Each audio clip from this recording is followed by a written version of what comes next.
ሰላም ተመልካቾቻችን እንዴት ቆያችሁ? የሰዓቱን ዋና መረጃ ይዘን ቀርበናል። መረጃውን ከወደዳችሁ እስከ መጨረሻው አብራችሁ እንድትቆዩ እንጠይቃችኋለን። በቅድሚያም ወደ ዋና ርዕሱ ልንገራችሁ።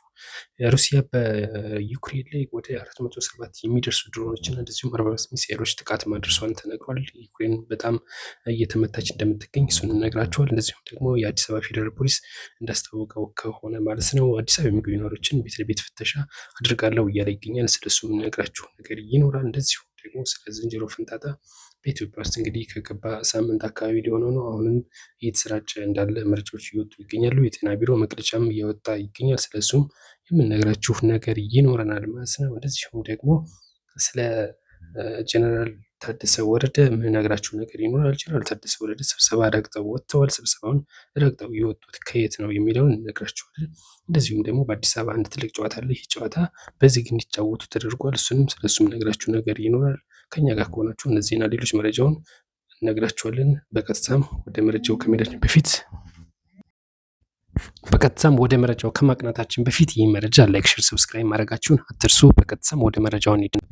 ሩሲያ ዩክሬን ላይ ባደረገችው የ407 ድሮኖችና እንደዚሁም 45 ሚሳኤሎች ጥቃት ሰንዝራለች። በዚህም ጥቃት እንግዲህ ከ7 ሰዎች በላይ ህይወታቸው ሲያልፍ ወደ 70 የሚጠጉ ደግሞ መቁሰላቸውን ዩክሬን ባለስልጣናት አስታውቀዋል። ዩክሬን አየር ኃይል ባወጣው መግለጫ ሩሲያ ከላከቻቸው 407 ድሮኖች መካከል 368ቱን ማክሸፋቸውን ነው የገለጹት። 45ቱ ሚሳኤሎች ውስጥም 36ቱን ማክሰማቸውን ወይም መምታታቸውን ገልጸዋል። ሩሲያ ዛሬ አርብ ይህንን ጥቃት የፈጸመችው በመላው ዩክሬን ሲሆን በተለይም ዋና ከተማዋን ኪየቭ ላይም ከበድ ያለ ጥቃት መሰንዘሯን ነው እንግዲህ የዩክሬን ባለስልጣናት ያስታወቁት። መግለጫው ኪየቭ መንግስት ለፈጸመው የሽብር ጥቃት መልስ የሚሆን ነው ሲል ነው እንግዲህ ሩሲያ ደግሞ ያስታወቀችው። ባለፈው እንደምናስታውሰው በርካታ ድሮኖችን በመውሰድ የሩሲያን የቦምበር አውሮፕላኖችን መምታቷ የሚታወስ ነው። ለዛ ነው እንግዲህ አጸፋዊ ምላሽ የሰጠችው ሩሲያ።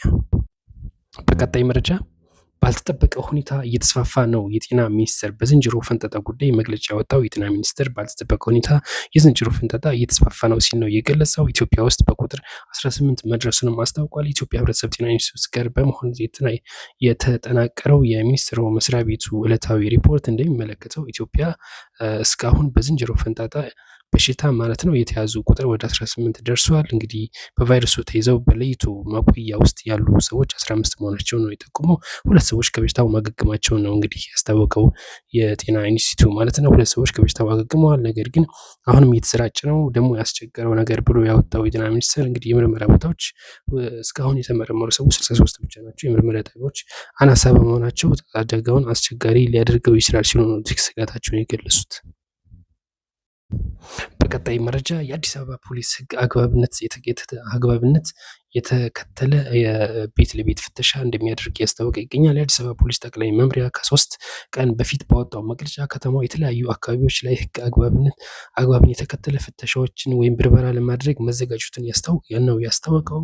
ህብረተሰቡ ለጸጥታው ስራ ስኬታማነት እያደረገ ያለውን ትብብር አጠናክሮ በመቀጠል እንዳለበትም ነው ፖሊስ ያሳስበው። የአዲስ አበባ ፖሊስ ጠቅላይ መምሪያ የከተማውን ሰላምና ጸጥታ ስጋት ላይ የሚጥሉ ወንጀለኞችን አስመልክቶ ለጠቅላይ መምሪያው በደረሱት ጥቆማዎችና በተጠና ሁኔታ ቤት ለቤት ፍተሻ ለማድረግ የተዘጋጀ እንደሆነ አስታውቋል። የአዲስ አበባ ፖሊስ ደረሱኝ ካላቸው ጥቆማዎችና በጥናት እንደለያቸው ከገለጻቸው ከባድ ወንጀሎች መካከል የጦር መሳሪያ ዝውውር፣ ህገወጥ የሰዎች ዝውውርና ህገወጥ የገንዘብ ዝውውርን እንደሚመለከትም ነው የገለጸው።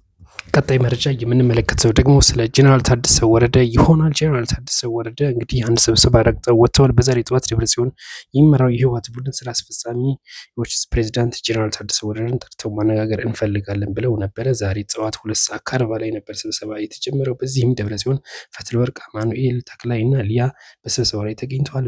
የንግግራቸው ይዘትም ሁሉም ተመሳሳይ ነው። ታደሰ ወረደ አንተ በእኛ መንገድ አትሄድም፣ ነግረህን የትግራይን ህዝብ አደጋ ላይ እየወደቀ ያለው እኛን መስማት ስላልቻልክ ነው ብለውት ነበር። ጀነራል ታደሰ ወረደ የተወሰኑ ሰዎችን ከሰማ በኋላ አስቆማቸውም።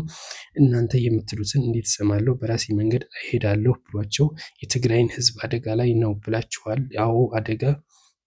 አደጋ እየገባ ነው። ግን ወደ አደጋው የሚያስገባው ማን ነው? እኔ ነኝ? እናንተ ሰዎች አይደላችሁም። ስለዚህ ከቻላችሁ ቆም ብላችሁ ማሰብ ጀምሮ በጣም ዘግይቷል። ግን አሁንም አልረፈደም፣ ስራ አለኝ እና በዚህ አጀንዳ ላይ ተጨማሪ ጊዜ ማጥፋት አልፈልግም ብሏቸው ከ20 እና 30 ደቂቃ በኋላ ተነስቶ ሄዷል ሲሉ ለመረጃ ቅርብ ያላቸው ምንጮች ገልጸዋል። እንግዲህ እነዚህ ሁለት አካላት አሁንም እንደነ ጌታቸው ረዳ እንደነበረው ማለት ነው አሁንም ውዝግብ ላይ ይገኛሉ። እንግዲህ አንተ እኛን አትሰማንም ነው እንግዲህ ያሉት እሱ ደግሞ አውድ አልሰማችሁም የትግራይ ህዝብ አደጋ ላይ ነው ሲሉት፣ አዎ አደጋ ላይ፣ ነገር ግን በእኔ መንገድ ብትሄዱ ከአደጋ ይወጣል እያላቸው እንደሚገኝ ነው እንግዲህ መረጃ ምንጮች የገለጹት።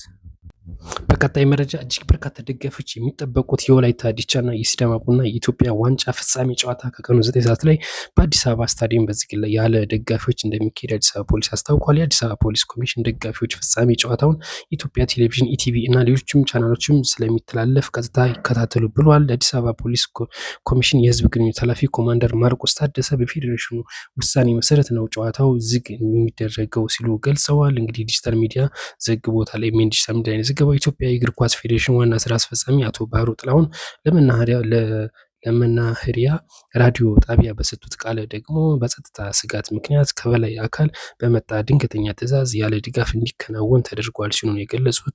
ጨዋታው እንግዲህ ከቀኑ 9 ሰዓት ላይ ያለ ደጋፊዎች እንደሚደረግ የነገረው ማለት ነው። ጨዋታውን በዝግ እንዲደረግ መወሰን የፌዴሬሽኑ ፍላጎት ወይንም የደህንነት ስጋት አለ ከተባለ መቀበል የግድ ነው ያሉት ዋና ስራ አስፈጻሚው መረጃው ዘግይቶ ወደ ፌዴሬሽኑ ቢላክም እንደደረሳቸው ውይይት ከተደረገ በኋላ በአስቸኳይ ለተጋጣሚ ቡድን አመራሮች ኃላፊዎች ለማሳወቅ ስራ መስራታቸውን የገለጹት። ስለዚህ ጨዋታው ለደጋፊዎች እንደሚደረግም ነው እንግዲህ መረጃ ምንጮች የገለጹት።